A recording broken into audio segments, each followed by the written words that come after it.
ऐसा जेएनयू में आप दूसरे बिहारी हैं जो कन्हैया के बाद प्रेसिडेंट बने। हाँ, मैं जेएनयू का हूँ। मतलब अभी तो शुरुआत ये है, जेएनयू दरार का गढ़ है। जेएनयू में आने के बाद स्टूडेंट कम नेता लोग ज़्यादा बन जाते हैं। नहीं, बिल्कुल आज़ादी के बाद ये पहली सरकार है जो स्कूलों को बंद करने की बात कर रही है, खोलने की बजाय। आप देखिएगा कि लोन सिस्टम लाया जा रहा है जहाँ पे यूनिवर्सिटीज़ को ग्रांट मिलता था। तो शट डाउन जेएनयू का नारा लगता है। मतलब अगर कोई भी व्यक्ति, कोई भी नेता समाज के हाशिए पर के लोगों की आवाज़ उठा रहा है, शिक्षा की बात उठा रहा है, रोज़गार की बात उठा रहा है, नौकरी की बात उठा रहा है, तो मुझे लगता है कि ये एक पॉजिटिव सेंस में इसको लिया जाए। हम सरकार के सामने, किसी भी सरकार के सामने झुकने वाले लोग नहीं हैं। जेएनयू झुकता नहीं है, जेएनयू झुकता नहीं, किसी के सामने नहीं झुकेगा। नमस्कार, आप देख रहे हैं लाइव सिटीज़। मैं हूं आपके साथ सौरभ राज। इस वक्त मैं जवाहरलाल नेहरू विश्वविद्यालय के कैंपस में हूं और मेरे साथ नवनिर्वाचित यहाँ के अध्यक्ष हैं, बिहार के रहने वाले हैं, गया जिला के रहने वाले हैं। इनका नाम है धनंजय। और ये हाल में जो जेएनयू में छात्र संघ का चुनाव हुआ, इन्होंने जीत दर्ज की। पहले धनंजय जी, आपको बधाई।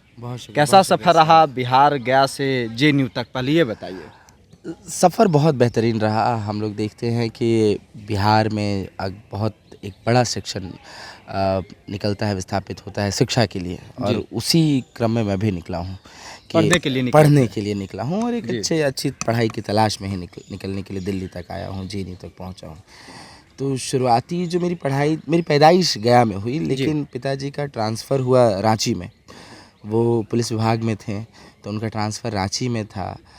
कुछ मेरे भाई बहन गया में रहे, कुछ रांची में रहे, तो मैं रांची में रहा, और रांची में वहाँ सरस्वती शिशु विद्या मंदिर में मेरी पढ़ाई हुई।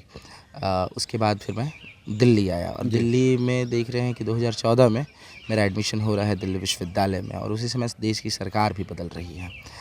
तो एक जंक्शन रहता है वहाँ पे कि एक तरफ देश के युवा, तमाम छात्र, नई आने वाली सरकार जो 2014 में आ रही सरकार बीजेपी की, वो एक डिस्ट्रेस जब कांग्रेस के ख़िलाफ़ होता है तब आ रही होती है। तो हम देखते हैं कि छात्र युवा पूरी तरह से तैनात रहता है उसके लिए, उस सरकार के लिए, उसके स्टेटस लगा रहा है, उसके लिए आप देख लीजिए कि उसकी जो बातें हैं, उसके जो आप प्रचार है उसको दोहरा रहा है। तो लेकिन हम दिल्ली में आते हैं तो इस बात को देखते हैं कि यहाँ पे एक आंदोलन, एक संगठन है कि जो लड़ चुकी होती है आइसा के नाम से। जो आइसा संगठन है वो एफवाईयूपी से एक आंदोलन लड़ती है। तो एफवाईयूपी एक ऐसा आंदोलन होता है कि जहाँ पे 3 साल का ग्रेजुएशन 4 साल में करवाने का योजना है। अब जानिए ना कि एक इकोनॉमिकल बर्डन जो बाहर से छात्र आते हैं, देश भर के जहाँ से भी छात्र आते हैं, एक इकोनॉमिकल बर्डन पढ़ाई का होता है। हमारी मांग हमेशा रहती है कि शिक्षा पर कोई खर्चा ना हो, मतलब किसी को भी शिक्षा फ्री में हो। लेकिन हम देखते हैं कि वहाँ पे एकेडमिक फ़ीस, जो ट्यूशन फ़ीस है वो तो कम लग रहा है, लेकिन उसके साथ रहने का, जो वहाँ पे हॉस्टल नहीं है दिल्ली विश्वविद्यालय में, एक बड़ी चिंता है वहाँ पे। तो वो हर महीने 7,000 8,000 रुपया लगता है, और वो जब 4 साल का हो जाएगा तो वो तो और ज़्यादा बर्डन हो जाएगा। तो वहाँ से मैं जुड़ता हूँ, और वो जो मूवमेंट होता है उसको लीड कर रही होती है वहाँ पे आइसा। तो उसके साथ मैं आइसा के साथ जुड़ता हूँ। उस वक्त में आप ड्यू में जुड़ गए? हाँ, ड्यू में आप दिल्ली विश्वविद्यालय में ही मैं ऑल इंडिया स्टूडेंट एसोसिएशन से जुड़ा हुआ वहाँ पे, और उसके साथ साथ मैं कल्चरल फ्रंट पे भी काम करने लगा कि दिल्ली के अलग अलग इलाकों में जितने इंडस्ट्रियल एरियाज़ हैं वहाँ पे गीतों के ज़रिए अपने बात को रखना, नाटकों के ज़रिए अपने बातों को रखना, उस वर्क प्लेस पे किस तरह से काम हो उसको लेकर बात। जेएनयू आप कब आए? 2020 में मेरा एमफिल में यहाँ पे नामांकन होता है जेएनयू में। जी, और फिर एमफिल में होता है, और फिर 2023 में मैं सबमिट करता हूँ एमफिल, और उसके बाद अब पीएचडी में आया हूँ। जेएनयू में आने के बाद स्टूडेंट कम नेता लोग ज़्यादा बन जाते हैं।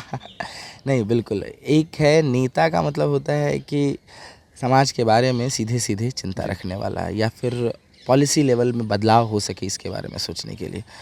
तो होता क्या है कि यहाँ पे लोग बोलते हैं कि टैक्स के पैसा से लोग पढ़ रहा है, और बहुत नेता बनता है, बहुत पढ़ता है। तो हम लोग बेसिकली वो टैक्स का जो पैसा उसका फ़र्ज़ अदा करते हैं। आप फ़र्ज़ अदा करते हैं? बिल्कुल, कि हम समाज के हर एक उस हिस्से जिसको दबाया जा रहा है, जिसके खिलाफ पॉलिसी लाई जा रही है, और उसने मुझे टैक्स दिया है, मेरे किसान, एक मज़दूर अपने हर एक टैक्स से हमें पढ़ाता है, तो उसको अगर दबाया जाएगा तो मेरा फ़र्ज़ है, मेरी ज़िम्मेदारी है कि हम खड़ा होंगे, और जेएनयू इस जिम्मेदारी को भरपूर समझता है। इसलिए देखते हैं ना कि आपको देश दुनिया के हर एक मसले पर जेएनयू प्रोटेस्ट करते हुए मिलेगा, अपनी बात रखते हुए मिलेगा, छात्र संघ का चुनाव लड़ते हुए मिलेगा, बाहर भी सक्रिय राजनीति में भी मौजूद रहेगा। तो जेएनयू की एक उपलब्धि है और ये बहुत ही पॉजिटिव उपलब्धि कहा है। जाता है कि जो स्टूडेंट यहाँ बाहर से पढ़ने आते हैं उनकी विचारधारा कुछ भी हो, यहाँ आने के बाद वो लेफ्ट के साथ जुड़ जाते हैं, कम्युनिस्ट विचारधारा को फॉलो करने लगते हैं, कुछ ऐसा है? बिल्कुल, वामपंथ की विचारधारा ऐसी है कि सबको बेहतर शिक्षा मिले। आप जानते हैं कि हम मूलभूत चीज़ें हैं समाज की, समाज को बढ़ाने के लिए, समाज के प्रगति के लिए, कि सबको शिक्षा मिले, सबको रोटी मिले, सबको रोज़गार मिले और सबको सम्मान मिले। ये जो मूलभूत चीज़ें हैं, तो जब जेएनयू का छात्र बाहर से कहीं से भी जेएनयू में आ रहा है और यहाँ देखता है कि कौन है जो उसके लिए संघर्ष कर रहा है, जी। कौन है कि जो पहले दिन से उससे मिल रहा है, उससे जुड़ रहा है, और उसको कोई भी जो नए छात्रों को दिक्कत हो रही है, तो उस कैंपस का जो पुराना छात्र है वो उसके लिए संघर्ष कर रहा है। कन्हैया भी आप ही के संगठन से जुड़े हुए थे? नहीं, कन्हैया एआईएसएफ से थे जब चुनाव लड़े थे। जी। तो हाँ, तो वो भी छात्र संघ के अध्यक्ष रहे इस कैंपस में, उनको भी छात्रों ने चुना। वो भी बिहार से आते हैं, आप भी बिहार से आते हैं। उनके बाद ऐसा जेएनयू में आप दूसरे बिहारी हैं जो कन्हैया के बाद प्रेसिडेंट बने। हाँ, मैं जेएनयू का हूँ, मतलब अभी तो शुरुआत ये है, जी। और मैं देश भर के छात्रों का प्रतिनिधित्व, देश भर के छात्र यहाँ पे आते हैं पढ़ने के लिए, अलग अलग राज्यों से, नॉर्थ ईस्ट के गाँवों से, तेलंगाना के गाँव से, राजस्थान के छोटे छोटे शहरों से लोग आ रहे हैं पढ़ने के लिए, और उन्होंने मुझ पर भरोसा जताया है। ये कन्हैया कुमार के बाद जेएनयू का माहौल तो कुछ बदल तो गया ना? बिल्कुल, कन्हैया कुमार एक जंक्चर है, जंक्चर कन्हैया कुमार नहीं, जंक्चर 2014 में आने वाली सरकार है। वो देखती है कि यहाँ के लोग हैं कि हर बात पर, मतलब हर जो पॉलिसी आ रही है, जो भी छात्रों, युवाओं, किसानों और देश में, समाज में फूट डालने वाली है, उसके खिलाफ जेएनयू खड़ा रहता है, और उनका एजेंडा नहीं चल पाता है यहाँ पे। तो इसीलिए वहाँ से शुरू करते हैं बदनाम करना। आप देखिएगा कि आरएसएस के मुखपत्र में, पांचजन्य में, जी। नवंबर दिसंबर के अंक में लिखा रहता है कि जेएनयू दरार का गढ़ है, और फरवरी में यहाँ का डॉक्टरेट वीडियो चलाया जाता है, और जिसमें बदनाम करना शुरू किया जाता है, और शट डाउन जेएनयू का नारा लगता है। और मुझे लगता है उस समय जेएनयू के कोई भी प्रेसिडेंट रहते हैं तो उन पे वो अतिक्रमण होता, उन पे हमला होता। तो मुझे लगता है कि ये कारण रहा हो, जंक्चर रहा हो, उसके बाद कंटिन्यू, आज देखिए ना किस तरह की फिल्में बन रही है, बनाया जा रहा है। जेएनयू को इतना ज़्यादा बदनाम कर दो कि जेएनयू के छात्र अगर गेट से बाहर निकले तो उनकी आवाज़ ना सुनी जाए, उनको टैग कर दिया जाए कि आतंकवादी है, नक्सलाइट है, अर्बन नक्सल है। और इनका एक हथकंडा है, एक तरह से इनका एक कह लीजिए तरीका है कि किसान प्रोटेस्ट करते हैं एमएसपी की मांग के लिए, तो उनको खालिस्तानी बता दो। इस देश के प्रोफेसर से अगर कुछ बात कर रहे हैं तो उनको अर्बन नक्सल बता दो। अगर समाज के हित में कोई भी बात कर रहा है, लेकिन तो वही है कि जो समाज के हित में बात करता है तो उनको चुभने लगता है। लेकिन इस कैंपस के बाहर अधिकांश ऐसे लोग हैं जो आप लोग को गाली भी देते हैं। वही है ना कि बनाया गया है गाली लोग। अब हम देखिए, इतना देर से मैं बात कर रहा हूँ, तो मैं तब से यही बात कर रहा हूँ कि सबको बेहतर शिक्षा मिले।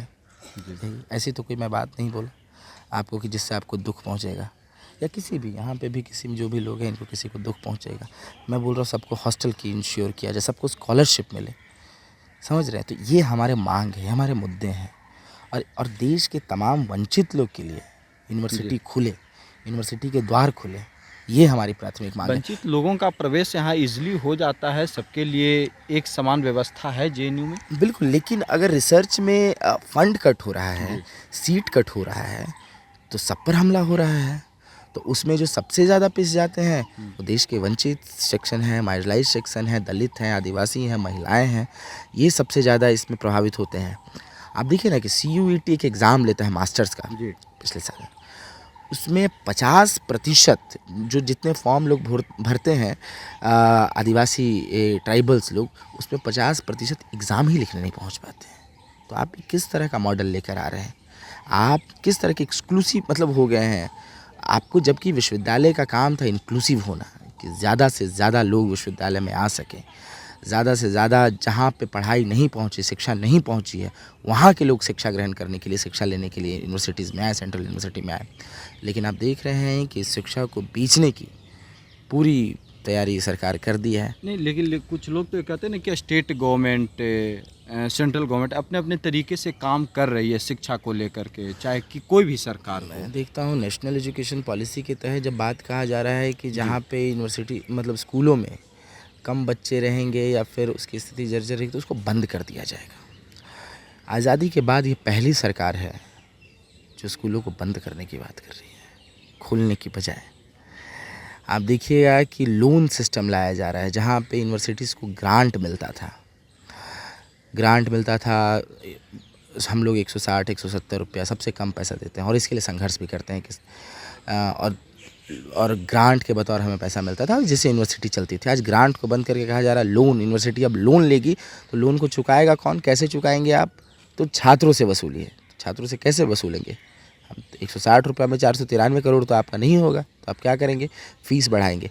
और इसी के तर्ज पे आप देखिएगा इलाहाबाद विश्वविद्यालय, बनारस हिंदू यूनिवर्सिटी, उस्मानिया यूनिवर्सिटी, डीयू में हर साल फीस बढ़ते जा रहे हैं 400%, 800%।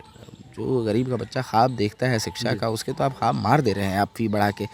और तीसरी बात जो मैं बोलना चाहता हूँ, इसी नेशनल एजुकेशन पॉलिसी में जहाँ पे आप बोल रहे हैं कि सेंट्रल गवर्नमेंट चाहती है कि लोग पढ़ें, अपने अपने मॉडल हैं, लेकिन मॉडल क्या है? मॉडल ये है नई नेशनल एजुकेशन पॉलिसी में कि ड्रॉप आउट जैसा चीज़ कि कोई यूनिवर्सिटी छोड़ देना, बीच में पढ़ते हुए छोड़ देना एक यूनिवर्सिटी के लिए शर्म की बात होती थी कि कोई बच्चा उसकी यूनिवर्सिटी को छोड़ दे रहा है। किस वजह से छोड़ता था? इकोनॉमिकल बर्डन की वजह से, सोसाइटल दिक्कत है, कुछ इस तरह की वजह रहते थे कि हम नहीं पढ़ पा रहे हैं, हम इतना पैसा नहीं दे पा रहे कि हम पढ़ाई कर सके। ऐसा होता था तो शर्म होता था लोगों को कि यार इतना ड्रॉप आउट हमारी यूनिवर्सिटी में हुआ। आज इसको एक तरफ से एनईपी के ज़रिए कानूनीकरण कर दिया गया है कि लीगलाइज कर दिया है कि कहा जा रहा है कि 1 साल में आप छोड़ें तो सर्टिफिकेट मिलेगा, 2 साल में छोड़ेंगे डिप्लोमा मिलेगा, 3 साल में डिग्री मिलेगा। तो कहने का मतलब ये है कि आपने शिक्षा को, उनके ड्रॉप आउट को भी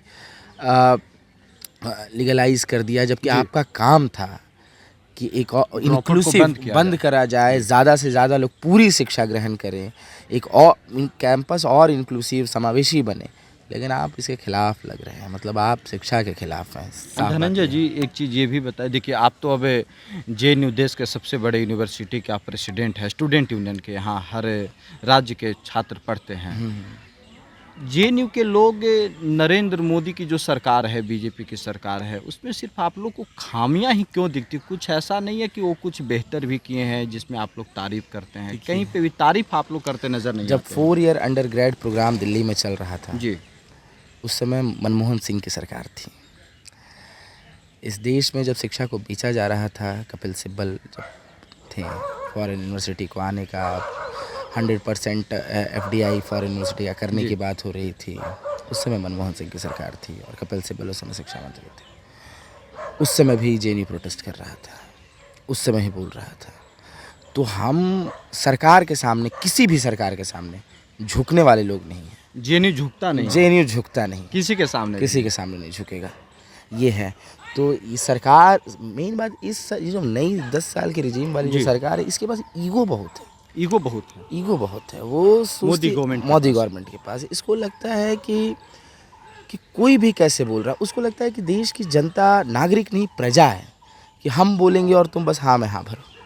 वो आप लोग कर नहीं सकते, वो हम नहीं कर सकते और देश की जनता भी नहीं करेगी जी। हाँ, ये बात को हम लोग जन जन तक पहुंचा रहे हैं, उसकी कोशिश कर रहे हैं। और जेएनयू एक आवाज़ दिया है इसके लिए कि हमें नागरिक बनना है, एक सिटीजन बनना है, एक बेस्ट सिटीजन बनना है।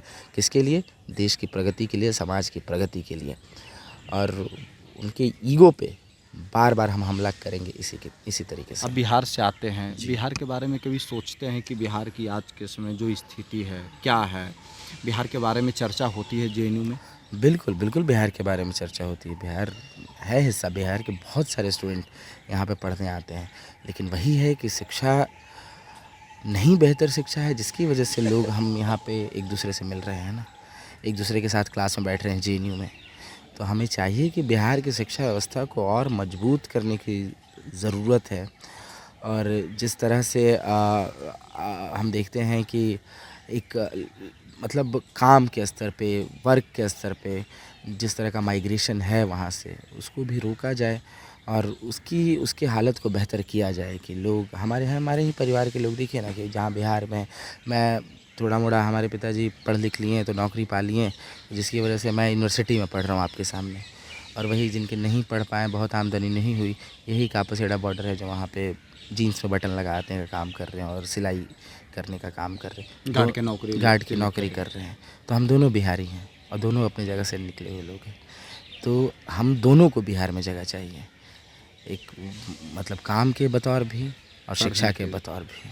ये बताइए कि पार्टी से, राजनीति से हट करके बिहार के किसी नेता में आपको कुछ दिखता है कि हाँ बिहार को इनकी ज़रूरत है, ये कुछ कर सकते हैं? कोई भी नेता, कभी आप सुनते हैं बिहार के नेताओं का भाषण, उनके काम को कभी देखते हैं? बिल्कुल, मैं एक वामपंथी पार्टी से आता हूँ जी। और मैं सब कुछ मतलब इतने सालों से वामपंथ की राजनीति कर रहा हूँ, तो मुझे लगता है कि आप देखिएगा ना, आप बिहार के लोग देखते भी होंगे, आपके चैनल पे भी देखते होंगे कि जितने वामपंथी नेता हैं, महबूब आलम से लेकर संदीप सौरभ एक नए विधायक हैं वहाँ पे, तो जनता, युवाओं, छात्रों की हर आवाज़ को सरकार को बाहर से समर्थन देने के बावजूद लगातार विधानसभा में उठाना और वहाँ पे सरकार से पूछते रहना, तो मुझे लगता है कि इससे इस तरह के नेता की हमें ज़रूरत है। और नेता का जहाँ एक तरह से रौला बनाया जाता है ना कि बड़ी गाड़ियाँ होंगी और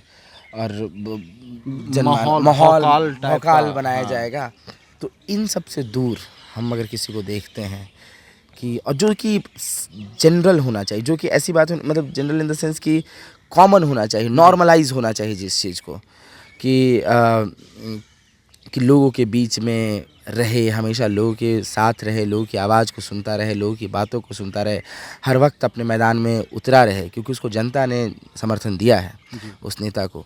तो मुझे लगता है वो तमाम वामपंथी नेता हैं आज के वक्त में कि जो इस लड़ाई को और इस चीज़ को नॉर्मलाइज करने पे लगे हुए हैं कि नेता समाज का एक हिस्सा है और समाज के साथ हर रोज़ की दिनचर्या में उसके साथ शामिल रहेगा, जनता के साथ मिला हुआ रहेगा, उसके साथ खड़ा रहेगा। कभी चिराग पासवान, तेजस्वी यादव, नीतीश कुमार, इन लोग का भाषण, इन लोगों का काम आप देखते हैं, कभी सुनते हैं जेएनयू में बैठ करके? बिल्कुल, जनता उनको चुनती है। जनता प्रशांत किशोर को देखे हैं आप? बिल्कुल, मैं प्रशांत किशोर को देखा हूँ, बिल्कुल प्रशांत किशोर को मैं जिस तरीके से भाषण देते हैं, वो लगातार जिस मुद्दे की आपने बात की, जिस टॉपिक पे, वो इसी चीज़ को उठाते हैं कि शिक्षा, हम लोग कमाई धमाई में कैसे पीछे हैं, तो उनकी बात को बिल्कुल सही बात है कि आप ये सारे सवाल उठा रहे हैं, तो इसमें कोई मतलब दिक्कत कहाँ ही है। मतलब अगर कोई भी व्यक्ति, कोई भी नेता समाज के हाशिए पर के लोगों की आवाज़ उठा रहा है, शिक्षा की बात उठा रहा है, रोज़गार की बात उठा रहा है, नौकरी की बात उठा रहा है, तो मुझे लगता है कि ये एक पॉजिटिव सेंस में इसको लिया जाए। तो और इसके साथ ही है कि प्रशांत किशोर ऐसे वक्त में किस तरह की राजनीति कर रहे हैं, वो क्या फासिस्ट जो फोर्स है उसको कहीं मदद तो नहीं पहुंचा रहा है, कहीं ना कहीं आप एक तरफ ही बोल रहे हैं भारतीय जनता पार्टी को, कितना आप समझ रहे हैं, क्योंकि वो 10 साल से एक पार्टी है आपके सेंट्रल में, वो हर स्तर पे कि समाज में फूट डालो, राज करो, समाज में जहर घोलो, हिंदू मुसलमान के बीच एक नफ़रत की दीवार बना दो, ये तमाम चीज़ें कर रही हैं। तो हमें एक उस लेंस से भी देखना पड़ेगा कि हमें एक बड़ी ताकत को आज के वक्त में हराना है, और उस ताकत को अगर हम हरा ले गए तो हम और आप बैठकर एक बेहतर समाज रच सकते हैं, बना सकते हैं। और यह क्योंकि हम बोल रहे हैं ना कि हम लोग की लड़ाई ही वही है जी, तमाम वंचितों की लड़ाई ही वही है कि सबको शिक्षा, रोज़गार और रोटी मिले। तो अगर हम उनके प्लैंक में ना जाएं, हम उनके धर्म के प्लैंक में ना जाएं, हम उनके उस बहुत नेता हैं यहाँ पे ना कि आप शिक्षा रोज़गार की बात करते करते उनके नारे लगाने लगते हैं, बीजेपी के नारे लगाने लगते हैं। आपको ज़रूरत नहीं है, आपको जनता एकदम समर्थन देगी अगर आप उनके हक की बात करेंगे। तो ये बताइए कि जेएनयू में जब आप पढ़ाई करने आए थे तो आपसे पूछा गया था कि किस जाति के हैं, किस जगह से हैं, ये सब चीज़ चलती है जेएनयू में? जेएनयू में इस तरह से सीधे तौर पे तो जाति बहुत कम ही लोग, कुछ हैं, कुछ लोग हर जगह रहते हैं जो अपने सामंती अवशेष हम जिनको बोलते हैं कि जिनके जेएनयू सिखाता बहुत कुछ है। जेएनयू सिखाता, लर्न बहुत सिखाता, तो बहुत कम, भूलना बहुत सिखाता है। अच्छा, भूल जाइए। पास्ट को भूलते जाइए। पास्ट को भूलिए इन द सेंस कि आप जिस समाज से आ रहे हैं, एक पितृसत्तात्मक समाज है जहाँ पे लोग गाली गलौज भी देते हैं, तो जेएनयू में हिम्मत नहीं होती किसी छात्र को गाली देने की। जिस सामंती समाज से लोग आते हैं तो यहाँ पे भूलते हैं कि नहीं, इस बराबरी के साथ, समता के साथ, समानता के साथ रहना ये सिखाता है। और उस सामंती जो विचारधारा अगर कोई लेकर आता है तो वो भूलता है उससे, समझ रहे हैं? तो सिखाता भी उतना है, भुलाता भी उतना ही है। तो ये है कि जेएनयू इस तरह के मॉडल, जेएनयू का इस तरह का मॉडल है यहाँ पे। तो यही है, मुझे लगता है कि यहाँ के लोग थोड़े से मतलब अभी जिस तरह की सरकार है, जिस तरह का फिनोमेनन चल रहा है पूरे देश में धर्म के नाम पे राजनीति की, तो यहाँ भी है कि एबीवीपी जो है वो कोशिश करती है। और वही लोग हैं कि जाति के नाम पर भी वोट मांगते हैं, जाति पूछते भी हैं, लेकिन यहाँ के छात्र उनको रिजेक्ट करते हैं। अब तो आप जेएनयू स्टूडेंट यूनियन के अध्यक्ष बन गए, नेता बन गए, फुल टाइम नेता बन गए। अब तो जाइएगा आगे, चुनाव लड़ने की बात सोचिएगा, विधानसभा लोकसभा की बात सोचिएगा। देखिए, सक्रिय राजनीति में एकदम मैं जाना चाहता हूँ, इसमें कोई दो मत नहीं है कि, और छात्रों को जाना भी चाहिए, युवाओं को जाना भी चाहिए राजनीति में। लेकिन वो सक्रिय राजनीति सिर्फ वोट तक सीमित ना हो, एक चुनाव तक सीमित ना हो कि आप दैनिक जीवन में जी, दिन भर में आप किस तरह के संघर्ष में हैं। आप एक आउटकम बतौर सिर्फ वोट देखते हैं, लेकिन जनता का समर्थन भी एक ऐसा चीज़ होता है कि जहाँ पे आप देखते हैं किसी की भी आवाज़ दबाई जा रही है, तो वहाँ पे अगर आप खड़े नहीं हैं और सिर्फ वो 5 साल बाद वोट मांगने के लिए जा रहे हैं, तो मुझे लगता है इस तरह की राजनीति को मैं रिजेक्ट करता हूँ। और ऐसी राजनीति को जो डेली लाइफ में आप जनता के बीच में रहें, हर रोज़ आप जनता के बीच में रहें। और हाँ, आप वैसे डिसीजन मेकिंग बॉडी में भी जाएं, जैसे विधानसभा हुआ, लोकसभा, जो छात्रों को जाना भी चाहिए। लेकिन मेरी प्राथमिक जिम्मेदारी है कि मैं जनता के बीच में अध्यक्ष बनने के बाद मम्मी पापा से बातचीत हुई? बिल्कुल बिल्कुल, बहुत खुश हैं, बहुत बहुत बहुत खुश हैं, बहुत खुश भी हैं। और इसके साथ साथ चिंता भी है कि बेटा नेता बन गया, भेजे थे पढ़ने के लिए, बन गया नेता। ये है कि उनको मुझ पर थोड़ा भरोसा है कि उनका भरोसा मैंने हमेशा, क्योंकि कैंपस में एडमिशन लेना एक टफ प्रक्रिया है। इस कैंपस में बहुत कम छात्र आ पाते हैं, आप जानते हैं। उसके बीच एक कंपटीशन भी रहता है, तो उस कंपटीशन में पास होना, फेलोशिप निकालना, यहाँ तक कंपटीशन को क्लियर करते करते यहाँ तक आना, तो उनको एक भरोसा है कि जो कर रहा है बेहतर कर रहा है। और उनको मेरी बातों से मतलब सुकून पहुंचता है कि ये सही बात कर रहा है। जैसे मैं आपसे ही बात करूं, ये भी चीज़ें देखेंगे तो मुझे उम्मीद है कि वो देख रहे होंगे कि मैं, पापा हाँ, खुश होंगे कि मैंने किसी तरह से समाज को बांटने का बात नहीं कर रहा हूँ। मैं किसी तरह से किसी तरह से कह लीजिए जहर घोलने की बात नहीं कर रहा हूँ, व्हाट्सएप फॉरवर्ड आपके सामने नहीं कर रहा हूँ। जो मुझे लगता है, जो मेरी विचारधारा है, उसको सीधे सीधे आपके सामने रख रहा हूँ। तो यही चीज़ें तो बहुत खुश भी हैं और एक चिंता भी है, जिस तरह से है कि पूरे देश में जो भी सरकार के खिलाफ आवाज़ उठा रहा है, आप देख लीजिए डेमोक्रेसी को किस तरह से कर दिया गया है, इतना ख़तरनाक बना दिया गया है इस देश में लोकतंत्र को, कि जो भी बोल रहे हैं उनको जेल में बंद कर दिया जा रहा है। तो एक चिंता भी है, तो उस चिंता के साथ साथ एक खुशी भी है, लड़ने की जिम्मेदारी भी है, लड़ने की ताकत भी मुझे वहाँ से मिल रही है। जो वहाँ के आसपास के लोग हैं, गांव के लोग हैं, आसपास के लोग हैं, वो पूरी तरह से समर्थन कर रहे हैं और उनमें खुशी की लहर भी है। तो ये हमारे लिए भी बहुत खुशी होती है, पूरे हम मुझे भी ताकत मिलती है इससे। चलिए, शुक्रिया हमारे साथ बात करने के लिए। शुक्रिया सर, शुक्रिया।